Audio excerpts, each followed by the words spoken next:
ओम नमः ओम नमो भगवते वासुदेवाय। जय श्री हरि विष्णु भगवान।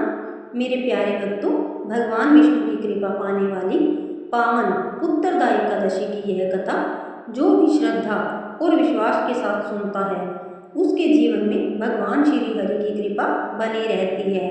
कहते हैं कि एकादशी का व्रत केवल उपवास का नाम नहीं है, बल्कि यह मन को भगवान के चरणों में लगाने और अपने भीतर श्रद्धा, संयम और भक्ति जगाने का पवित्र अवसर है। तो आइए बिना देर किए सुनते हैं उत्तरदा एकादशी की पावन व्रत कथा। बहुत समय पहले की बात है, एक सुंदर और समृद्ध नगरी थी जिसका नाम था भद्रावती। उस नगरी में राजा सुकेतुमान राज्य करते थे। राजा बहुत धर्मात्मा, दयालु और प्रजा का पालन करने वाले थे। उनके राज्य में किसी चीज की कमी नहीं थी। महल धन संपत्ति से भरा हुआ था। हाथी, घोड़े, सेना, मंत्री और सेवक सभी राजा की सेवा में तत्पर रहते थे। राजा की पत्नी भी बहुत धर्मपरायण और पतिव्रता थी। लेकिन इतने बड़े राज्य और इतनी संपत्ति के बावजूद राजा के मन में एक बहुत बड़ा दुख था। राजा की कोई संतान नहीं थी। दिन रात राजा यही सोचते रहते, मेरे बाद मेरे वंश को कौन आगे बढ़ाएगा, मेरे जाने के बाद मेरे राज्य और परिवार की जिम्मेदारी कौन संभालेगा। धीरे धीरे यह चिंता राजा के मन पर इतनी भारी हो गई कि उन्हें राजमहल की सुख सुविधाएं भी अच्छी नहीं लगती थी। वे अकेले बैठकर भगवान से प्रार्थना करते और कहते, हे प्रभु, यदि मेरे भाग्य में संतान का सुख लिखा है तो मुझे अपनी कृपा से एक योग्य संतान प्रदान कीजिए। मेरे मन का यह दुख दूर कीजिए। रानी भी अपने पति का दुख देखकर बहुत चिंतित रहती थी।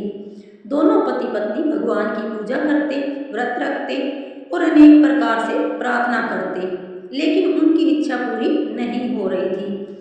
एक दिन राजा सुकेतुमान बहुत दुखी हो गए। वे बिना किसी को बताए अपने घोड़े पर सवार होकर वन की ओर निकल पड़े।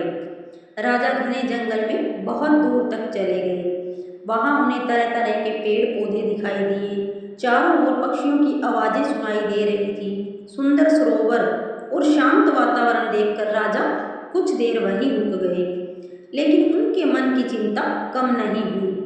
तभी राजा की नजर एक सुंदर सरोवर पर पड़ी। उस सरोवर के किनारे कुछ तेजस्वी ऋषि मुनि बैठे हुए थे। उनके चेहरे पर अद्भुत शांति और तेज था। राजा घोड़े से उतरे और उन महान संतों के पास जाकर हाथ जोड़कर प्रणाम किया। राजा ने विनम्रता से पूछा, हे महात्माओं, आप कौन हैं और इस वन में किस उद्देश्य से पधारे हैं? ऋषियों ने राजा को आशीर्वाद दिया और बताया कि वे विश्वेश देव और पवित्र स्नान के लिए वहां आए हैं। फिर उन्होंने राजा के उदास चेहरे को देखकर पूछा, राजन, आप इतने चिंतित क्यों दिखाई दे रहे हैं? राजा ने अपनी सारी व्यथा उनके सामने रख दी। उन्होंने कहा, हे महात्माओं, मेरे पास किसी वस्तु की कमी नहीं है। मेरा राज्य सुखी है, मेरी प्रजा सुखी है, लेकिन मेरे जीवन में संतान का सुख नहीं है। यही चिंता मुझे भीतर से दुखी करती रहती है। राजा की बात सुनकर ऋषियों को उन पर दया आई। तब उन ऋषियों ने राजा से कहा, राजन, आज अत्यंत पवित्र दिन है। आज उत्तरदा एकादशी है। भगवान श्री हरि विष्णु को समर्पित यह एकादशी बहुत ही पुण्यदायी मानी गई है। ऋषियों ने राजा को समझाया कि श्रद्धा और नियम पूर्वक भगवान विष्णु की आराधना करते हुए उत्तरदा एकादशी का व्रत करें। उन्होंने कहा, राजन, भगवान श्री हरि आपकी सच्ची भक्ति और प्रार्थना अवश्य सुनेंगे।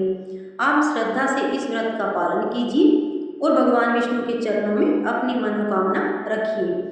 राजा सुकेतुमान की आंखों में आशा की चमक आ गई। उन्होंने ऋषियों को प्रणाम किया और उसी दिन पूरी श्रद्धा के साथ उत्तरदा एकादशी का व्रत करने का संकल्प लिया। राजा ने भगवान विष्णु का ध्यान किया, दीप जलाया, भगवान श्री हरि को प्रणाम करके कहा, हे नारायण, मेरे मन की इच्छा आपसे छिपी नहीं है। यदि मेरी भक्ति में सच्चाई है तो मुझ पर अपनी कृपा कीजिए।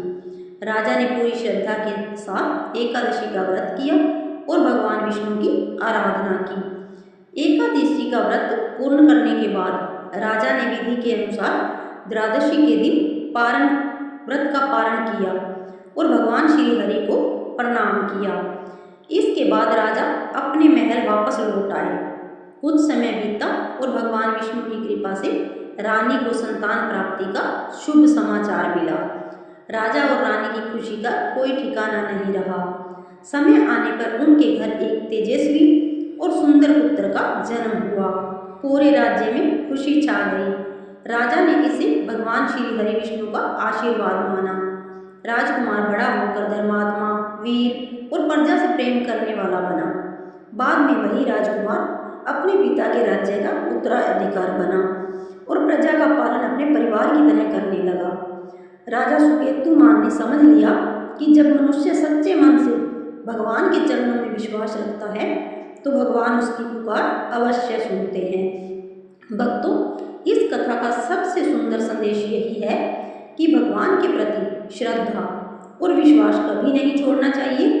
जीवन में कभी कभी हमारी प्रार्थना का उत्तर तुरंत नहीं मिलता, लेकिन इसका अर्थ यह नहीं कि भगवान हमारी प्रार्थना नहीं सुन रहे। भगवान सही समय आने पर अपनी कृपा अवश्य करते हैं। पुत्रदा एकादशी भगवान विष्णु की भक्ति और संतान सुख की कामना से जुड़ी पावन एकादशी मानी जाती है। धार्मिक मान्यता के अनुसार इस दिन श्रद्धा से व्रत, भगवान विष्णु की पूजा और कथा श्रवण करने से पुण्य प्राप्त होता है। इसलिए जो भी भक्त पुत्रदा एकादशी का व्रत करे वह अपनी सामर्थ्य और स्वास्थ्य के अनुसार नियमों का पालन करे और भगवान श्री हरि से प्रार्थना करे, हे प्रभु, मेरे घर परिवार पर अपनी कृपा बनाए रखना, सभी को सुख शांति, सद्बुद्धि और मंगल प्रदान करना। हे भगवान विष्णु, जिस प्रकार आपने राजा सुकेतुमान की पुकार सुनी, उसी प्रकार अपने सभी भक्तों की सच्ची प्रार्थना सुनिए। जिस घर में चिंता है वहाँ शांति दीजिए, जिस घर में दुख है वहाँ सुख दीजिए, जिस मन में निराशा है वहाँ आशा का दीप जलाइए और सभी परिवारों पर अपनी कृपा और आशीर्वाद बनाए रखिए। बोलिए श्री हरि विष्णु भगवान की जय, लक्ष्मी माता की जय, पुत्रदा एकादशी मैया की जय। जो भक्त इस कथा को सुन रहे हैं, भगवान श्री हरि उनके परिवार में सुख शांति और मंगल बनाए रखें। ओम नमो भगवते वासुदेवाय। अगर आप लोगों को ये कथा अच्छी लगी हो तो वीडियो को लाइक करें, ज़्यादा से ज़्यादा शेयर करें और इसी तरह की नई नई कथा और हर त्यौहार की जानकारी पाने के लिए चैनल को सब्सक्राइब जरूर करें। तो चलते हैं, मिलते हैं एक नई कथा, नए त्यौहार की जानकारी और धार्मिक और चमत्कारी कहानी के साथ। तब तक के लिए जय श्री हरि।